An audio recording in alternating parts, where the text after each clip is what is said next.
Hello friends, welcome back to my mini blog. তোমরা সবাই এত গরমে কেমন আছো? আমরা তো খুব একটা ভালো নেই, প্রচণ্ড গরম পড়েছে। তাও এই গরমের মধ্যে আমরা ব্রহ্মদত্ত ধামে বেড়াতে এসেছি। এখানে তো আমরা সবাই আছি, মানে ভাই বোন, আমি, দিদি, জামাইবাবু, আমার বর, সবাই। কিন্তু আমাদের স্পেশাল মানুষটা হচ্ছে ইনি, যাকে আমি প্রসাদ দিচ্ছিলাম, কিন্তু সে তখন খেতে পারে না, তাই নেয়নি। নষ্ট করা কোনো জিনিস একদমই ভালো নয়, সে এখন থেকেই বুঝে গেছে। এখানে তো আমি সেলফি তুলছিলাম, আর গুগলুর সাথে অনেকবার সেলফি তোলার চেষ্টা করলাম, সে কিছুতেই আমার ক্যামেরার দিকে দেখছিল না। দেখো না, তার মিমিয়াও জানলায় ফোন রেখে কখন ধরে ট্রাই করেই যাচ্ছে একটা ভালো পিক তোলায়, কিন্তু কিছুতেই উঠছে না। আর এখানে তো ভাই রিহার্সাল করে দেখাচ্ছিল, তোর ফোনটা যদি এইভাবে কেউ তুলে নিয়ে পালায় তখন তুই কি করবি রে। আর আমার বোনের হচ্ছে খুঁতখুঁতানি স্বভাব, যতক্ষণ না একটা ভালো ছবি ওর সাথে উঠবে ততক্ষণ পর্যন্ত ওকে ছাড়বে না, ছবি তুলেই যাবে। তার জন্য ও আরও রেগে যাচ্ছিল।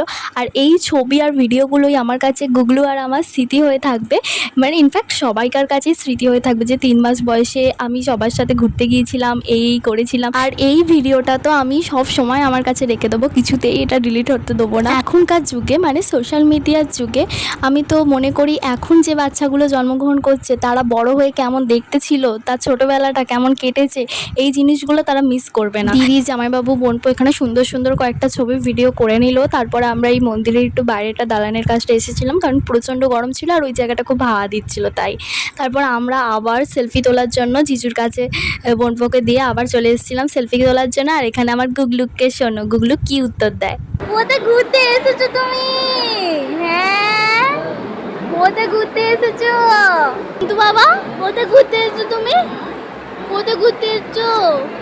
আমার বর মানে মশাইয়ের সাথে তার সেকেন্ড টাইম দেখা হলো, কিন্তু দেখা হওয়ার পর থেকে এত কথা বলছিল যেন মনে হচ্ছে ওদের কতদিনের পরিচিতি। তো এখানে একটু ভিডিও ফটো তুলে নিচ্ছিলাম, ভাইকে বললাম একটু ভিডিও করে দে, আমার ড্রেসটার ভিডিও করে দে। আমরা তারপর অনেকটা সন্ধে হয়ে এসেছিলো বলে আমরা বেরিয়ে পড়লাম, কারণ ছোট বাচ্চা নিয়ে যাবো তো অনেকটা দূর, তাই জন্য। ওই যে ওখান থেকে জামাইবাবু আমার বর জুতো আনতে গেছে, আমরা সব খালি পায়ে দাঁড়িয়ে রয়েছি, ওয়েট করছি জুতোর জন্য। এবার আমরা রওনা দেবো। তো বাই বাই, দেখা হচ্ছে অন্য কোনো একটা মিনি ব্লগে। তো সো টাটা।